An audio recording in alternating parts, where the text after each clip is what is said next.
लैक्मे, इस नाम को कौन नहीं जानता। लैक्मे भारत की पहली कॉस्मेटिक कंपनी है। लैक्मे के जरिए टाटा समूह ने पहली बार कॉस्मेटिक्स इंडस्ट्री में कदम रखा था। लैक्मे इस नाम का कनेक्शन जे.आर.डी. टाटा के साथ साथ देश के पहले प्रधानमंत्री पंडित जवाहरलाल नेहरू से भी है। आइए जानते हैं लैक्मे की शुरुआत का दिलचस्प किस्सा और बुलंदियों पर पहुंचने की इसकी पूरी कहानी। लैक्मे का नाम एक फ्रांसीसी ओपेरा के नाम पर रखा गया। आपको बता दें कि फ्रेंच में लैक्मे का मतलब देवी लक्ष्मी होता है। भारत में कॉस्मेटिक मार्केट 1100 करोड़ रुपए का है, जिसमें 35% से ज्यादा हिस्सेदारी लैक्मे की है। सबसे दिलचस्प बात यह है कि इस ब्रांड की सफलता में दो दिग्गजों का हाथ है, पंडित नेहरू और जे.आर.डी. टाटा। कैसे हुई शुरुआत? 1950 के आसपास भारत एक युवा देश था और आमतौर पर एक उभरती अर्थव्यवस्था कई तरह की परेशानियों से जूझ रही थी। स्वाभाविक रूप से प्रधानमंत्री जवाहरलाल नेहरू भारतीय मध्यम और उच्च वर्ग की महिलाओं की पश्चिमी देशों से कॉस्मेटिक खरीदने के लिए बहुमूल्य विदेशी मुद्रा देने को लेकर चिंतित थे। ऐसे में उन्होंने उद्योगपति जे.आर.डी. टाटा को भारत का अपना कॉस्मेटिक ब्रांड शुरू करने के लिए कहा। उस समय टाटा अकेले ऐसे व्यक्ति थे जिनके पास बदलाव लाने के साधन भी थे और क्षमता भी।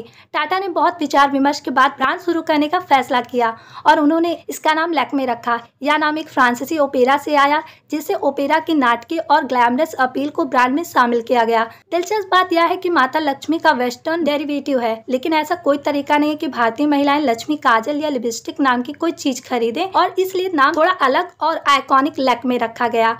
यह पहली बार था कि कोई देशी बाजार में कॉस्मेटिक का निर्माण कर रहा था। भारतीय त्वचा और रंग की सही जरूरतों का पता लगाने के लिए बहुत सारे शोध की आवश्यकता थी।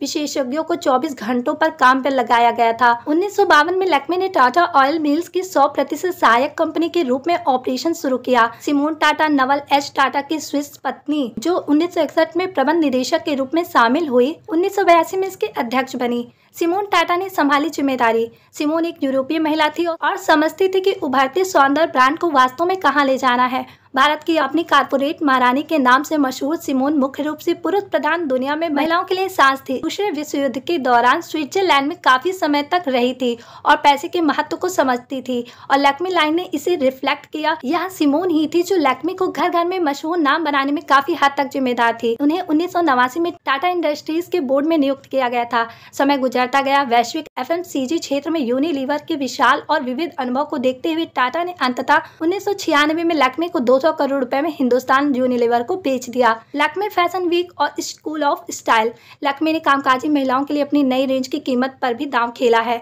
इसकी कीमत 200 रुपए से 600 रुपए के बीच है, जो इसे ज्यादातर लोगों की पहुंच में लाती है। रेवलॉन, चैम्बोर और यहाँ तक कि लॉरियल पैलेस और मैबेलिन जैसे अंतर्राष्ट्रीय ब्रांडों की कीमत 500 रुपए से अधिक है। दशकों से लैक्मे ने खुद को मेकअप निर्माण तक ही सीमित नहीं रखा है, बल्कि ग्लैमर की दुनिया को एक्सप्लोर किया है। लैक्मे सैलून से लेकर अपनी दैनिक मेकअप जरूरतों को पूरा करने के लिए फैशन वीक और स्टाइल स्कूल तक ब्रांड को बहुत आगे बढ़ा चुका है। शुरुआत के लिए लैक्मे फैशन वीक में 2 बार होने वाले फैशन कार्यक्रम है, जो हर साल फरवरी और अगस्त में मुंबई में होता है। Fashion design council of India इस फैशन वीक को चलाता है। पहली बार यह 1999 में शुरू हुआ। इसमें हिंदी फिल्म उद्योग के cream D lock cream model और सितारे शामिल थे। अर्जुन रामपाल से लेकर मलाइका अरोड़ा खान, ऐश्वर्या से लेकर करीना और दीपिका पादुकोण तक इसमें शामिल किया गया।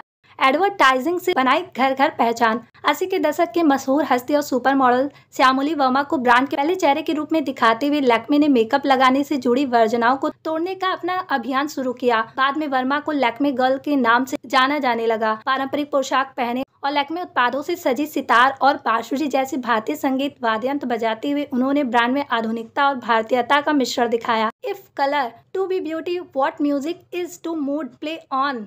अगर रंग सुंदरता के लिए हो तो संगीत के लिए मूड बनाए रखो, ब्रांड की पहली आकर्षक टैगलाइन थी।